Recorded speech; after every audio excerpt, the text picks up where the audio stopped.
This is what I always said, the difference between punk rock and hardcore. Punk rock was destroyed. Hardcore was rebuilt.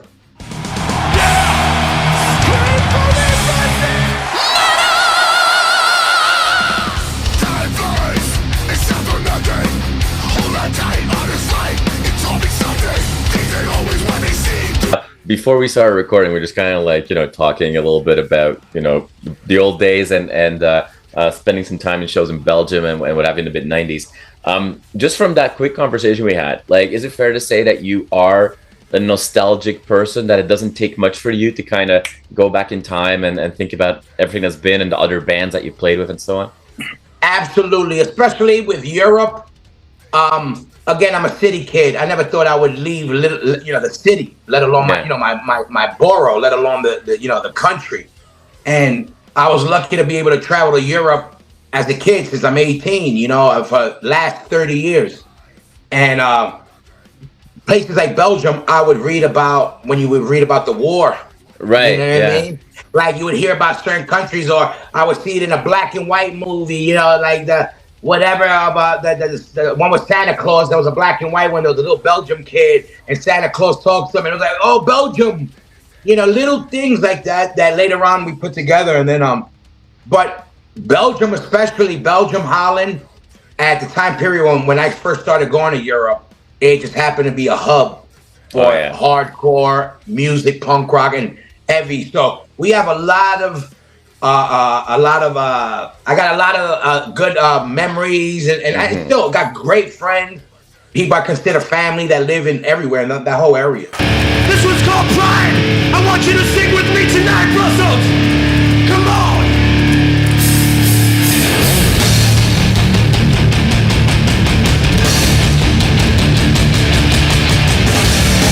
And I remember, that's also like, when I was growing up in the mid-90s, being a teenager, like I was into hardcore before I rolled into metal and everything else and whatnot. And it was definitely, and specifically like New York hardcore scene was extremely popular at that time. It's kind of like the comeback of New York hardcore in like the mid-90s after like the first wave in the 80s. A question that, I don't want to talk obviously about the new band and the album and everything, but before we get there, I just want to ask your thoughts on that, because you talked about those days. A lot of the, when hardcore, especially New York hardcore bands who weren't afraid to call things out, if you will, and not always necessarily use metaphors, just kind of like giving commentary on society. A lot of that was making sense, very local, and focused on issues in the States and politics and whatnot. Was it a surprise for you guys that people in Western Europe, who have very different political systems, who have their own issues, but that music somehow resonated so much with people that have nothing to do with U.S. politics? I mean, maybe on a global scale for sure. But I know what you mean. I was beyond blown away. Like, I never thought people were like, yo, you want to come to Europe? You want to? And I'm like, what? People are gonna pay for us to go there to hear this? Like, I never came up with it. But the reality is this, like what you said, again, the difference between punk rock and hardcore, where we made it a point, even if we had whatever political views, we weren't a political band.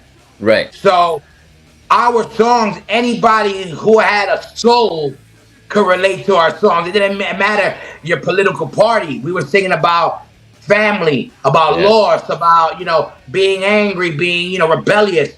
So I think it's a feeling that everybody has. So it wasn't so much like, I was more surprised that people were into the type of music, but then when you put it together, it made sense. Those are countries that have hardship. So they're gonna relate to the rebel, the coming from the underdog, and the hardcore scene.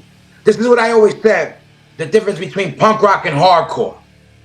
Punk rock was destroyed. Hardcore was rebuilt. That's the difference. Punk rock break down the system, and then what hardcore did, all right, now what? Right? We broke it down, now what? Now we got a thing, now we got to rebuild, now let's get our people in there. That was the heart, when we took the attitude from that with a little bit of new school, with the, you know what I mean? It's like, so it's all, it's all related, but I think it's something that which I learned, from Brazil to Indonesia to you name it, these people like they cry almost for some of these songs. But then you see it's about family. We all know how to love and loss. So it's kind of like, you know, it was very primitive but real emotion type music, you know. So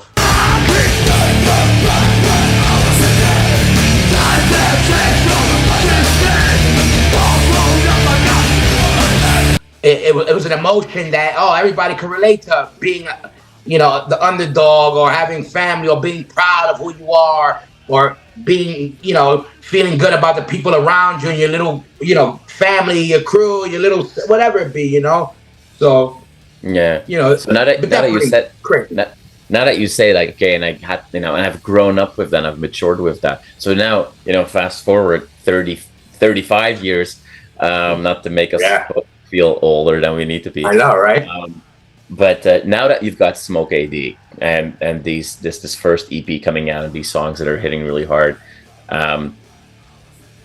what's the main difference? Because, like, I mean, let's describe the sound of the band, and there's a lot going on, a lot of layers, but let's group it as metallic hardcore still. Sure.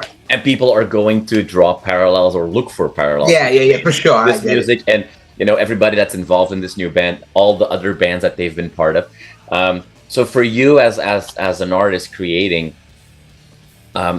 looking back at your own maturity you have now versus the mid 90s, when Madball was in the same stage as SMOKE is right now. How different has that been then for you? Like, do you find that you go in and that it's easier for you to deal with about certain topics when you're writing songs? Like, what's the main difference there? Yeah, you know what I think? It's not so much that, because I've basically been writing music the same way, where I just write what I like. Right. The difference is I joined Madball very early on in their beginning, and I was the crossover guy. I loved old style shit, but I was into the you know, groove and metallic side of hardcore, not the punk rock side of it. Right. I have a big Oi influence, but I was never really a punk guy. I always liked New York hardcore and the metal and thrash metal and stuff like that. So it's crazy that, you know, the influence. So to me, it was that. And so when I got asked to join Madball, in a way, I had to go backwards, because my old band Demise was basically started out very old school style, and as we learned how to play, we were like, we want to do what Slayer does, but we like how can we now? Our playing stepped up and the music changed. We did more a metallic sound, but we hardcore kids. That band didn't work out. When I was already into the groove stuff, heavy and metallic style music. When they asked me to join Madball, they were doing a real old style sound. And I wasn't really a part of that. They asked me to jump in and fill in first. I said, oh, cool, I'll do it because I'm hanging out. But then when they were going to do a record and asked me to write, I said, okay, I can't write that. Yeah. And I said, how could I sneak in my style? But slowly I had to do it, you know? And then Matty Henderson, he's the guy I basically learned everything off. Like, basically, he taught me so much. He's the Yoda for my whole style. He would tell me, you got music, but I'm like, these are my heroes. These are guys I used to go see as a kid. It's all agnostic front, you know? Mm-hmm. And I'm like, I'm going to tell them how to play my song. You know, I was like, get out of here. You know, I can't even put it together. And Maddie was like, yo, you got any music? I know you did Demise, and I like that. What do you got? Come on. And I was kind of really shy because I was like, it's too metal. They ain't going to like it. And I remember playing Maddie, the riff to Set It Off. This was before computers and all that shit. I had it on tape and over the phone. And the minute he heard the riff, I go, I got this riff. If you don't like it, it's all right. You know, blah, blah. I kind of already gave a disclaimer. And he's like, he heard it on the phone. And right away he said, wait, what is that? We're going to use that.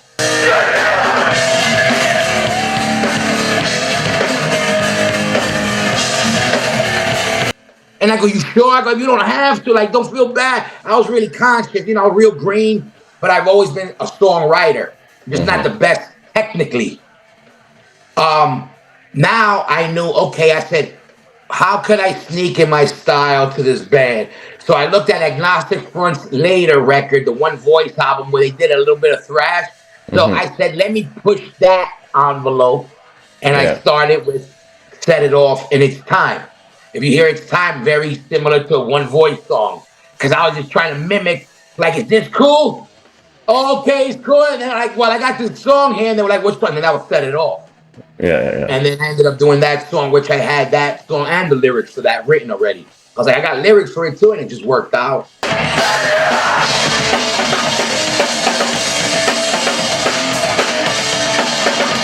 SMOKE AxD is what I've learned and all the soul of what I did. But now I go back to my groove and my thrash, and obviously my soul is a hardcore kid. But now I'm tapping into the thrash, the groove shit, you know, the industrial, anything that has flavor that was influences. Now there's no box.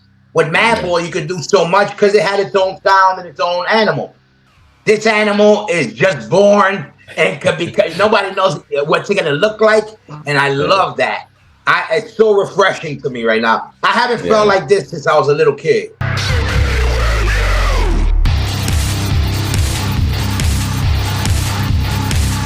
The coolest example is probably like the weirdest song in the group, I think, is Vaya con Dios. Because like the moment it starts to play, you hear like that's Hoya on bass, like there's no doubt about it. But then those industrial influences come in there, and it's the funkiest, not as a music genre, but like, you know, from a vibe of the songs that are coming out.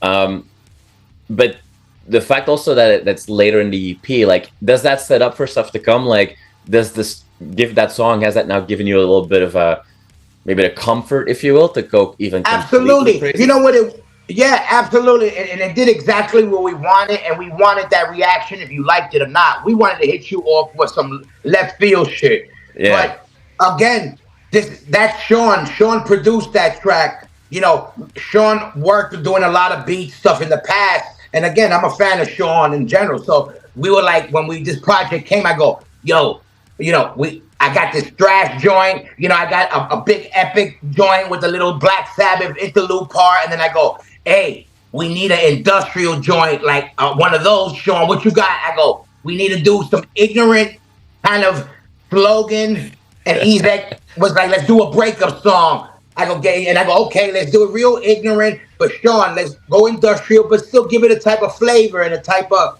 and we just have fun with it, but it's an influence. That's why if people like it or not, it's not. You could tell it's not forced. This is we fucked with that. We used to go to when Godflesh and all those type of bands. Not that we were industrial heads, but it was the scenery of the city. We would go to the building, all these old clubs, and see those old bands. We were on Roadrunner, so you know what I mean. So like we love that, and we love hip hop. And we love groove. And again, there's no box, especially what SMOKE AxD. SMOKE AxD, more than a band, it's a vibe. I want people to feel a vibe where, wow, these guys are having fun. Wow, they're doing this. What else they're gonna do? Yeah, whatever we want. That's the beauty.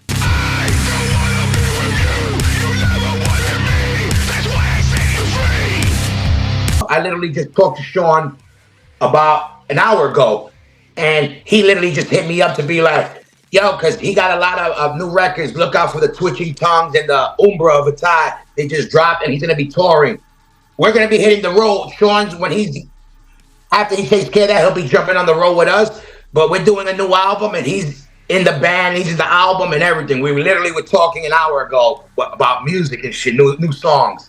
And but exactly what you said, we wanted to show versatility, if you liked it or not. But I think we did everything tasteful because nothing was forced. It was music that we like. Yeah. And nothing was analyzed. We were like, I got these songs, these riffs, and I passed it to Sean. I go, Sean, I got this riff. Add a little end, add your little tag to it. Go. That sounds good. Go, record. Not too much thinking, but it feels good. Go. If it feels good, we want to record it. So when I'm psyched on it, man. You're going to play shows. So you got Weed Eater shows confirmed. And you say like, oh, you're already planning a full album, it sounds like. Oh, yeah.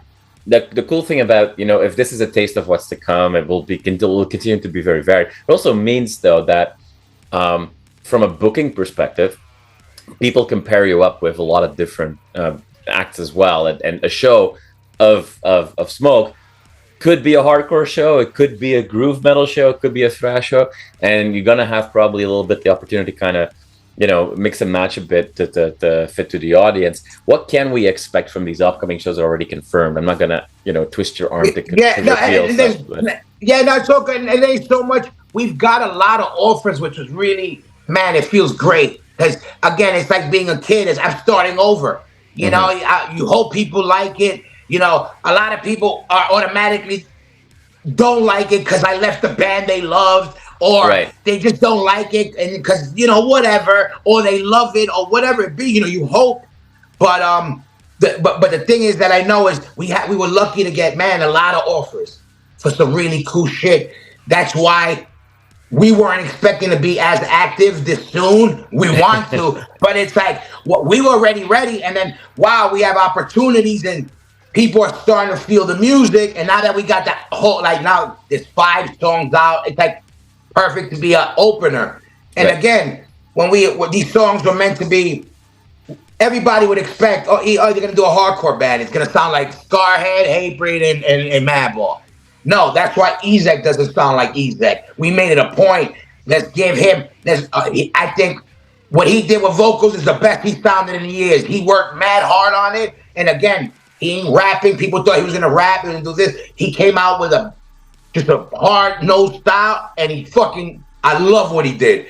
And I'm like, and people noticed it. Again, we wanted, you know, it was kind of, people were already trying to box us in. Yeah. Supergroup and hardcore is like, well, we're super guys, we're nice guys, you know. I don't know about super, like, but you know, it's also, it's not a project. This is a real band, and when I'm lucky that the guys in my band, I was fans of, and they're my boys, and they just happen to be in bands that, you know, laid their flags in music. But we're just a group and of guys that we're really feeling this, especially with me. I was just talking with Sean, and we're like, yo, man, we just love play. You know, the vibe is like, it's hanging out. And what comes out, we're like, fuck, man, this is like, it's so easy and fun. It's like, we're having a really good time in that space. And like you said, I could see this. I would love to go, this could be perfect with body count. You know, this could be, you know, on these certain type, you know, we could be on with a band like Attila. This band could go on a, you know, could do a Hatebreed run. You know, we could be on a Secret. We could play with Creator. We could play with St. Clown Posse. We could play with Deftones. Like, and that's the point. I'm like, we got good music. If you like it, we're gonna kill it live. I guarantee you that. You know, even if you hate us, we all our bands, that was things that we were known for, our live shows. And I made sure if I'm gonna do a band and I'm gonna have people have a reason to talk shit on me, they're gonna have to really work hard to find a reason.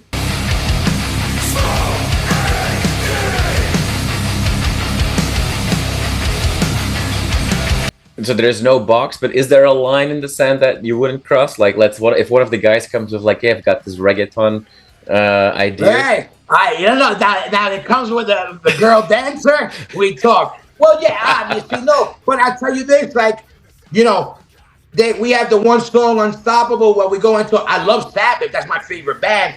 Yeah. I could never do a break piece like that, but to be able to do some little groove part like that, where Sean's kind of doing your little acoustic, kind of slayery, that alone, you know, to me is already out the box. Wow, you know where I could take that? I'm like, oh, forget it. When we were doing that, I'm like, well, we could have done this, and that. I already got 3 songs for the album. I want to record an album at the end of the year and hit everything next year. Everything. Yeah. Awesome. You know, that's the plan. So right now I'm trying to, again, you know, we have people also interested, maybe booking us, maybe this. You know, we want people that just be like, oh, we want people to be like, yeah, we want that shit. You know, So it sounds like, Hoya, that I just have to check back in with your PR team like January, February to see how the album's going. And then I also have a feeling I could just ask you one question and you'd just take care of everything. Just give so much information, there's so much energy coming from you. It's clear to see that you do feel like a little school kid. You don't got to ask them shit. You could ask me. There you go. You've got clearly that little kid energy that is super exciting. Look, I'm happy to be alive. I'm happy that I'm able to do my thing. I'm happy people still give a fuck. And I'm happy that I never thought I could get the feeling I got doing what I do. I always loved what I did, but I'm in a different spot right now and I'm on a high. You know what I mean? So I'm like, I'm gonna ride this high as long as I'm on this planet. And I got the right people with me too that they want to get high with me. Lost time, I'm all on low. Money talks, but no one's home. I look forward to see what this, you know, communal energy between the three of you will bring for a full record. But in the meantime, we've got the EP, we've got some really fun songs, and we'll keep our eye open for more shows to do. Absolutely, and thanks a lot. You know, and whenever, you know, again, look out for that record. I got some shit coming. So, and we're gonna be playing everywhere. Toronto, we actually got asked, you know, some Montreal dates and stuff. Canada, I gotta get there. Yeah, that's really been a second home, especially Madball. We've been going there early '90s, literally Toronto, Montreal specifically. A lot of history with us. Agnostic Front, you know, East Coast heavy music, you know. With the Voy vibes, the whatever you name it, you know, that center to the East Coast part of Canada is good. So from Belgium to there, you're in a good spot. I fuck with Canada. Not the water, but I like Canada. So yeah, but thanks a lot, bro. And, you know, my pleasure, man. It's good talking to you. See you live somewhere. I hope so too. Thank you so much for your time. I really appreciate it. Have a fantastic rest of the day, man. You too, bro. Be safe.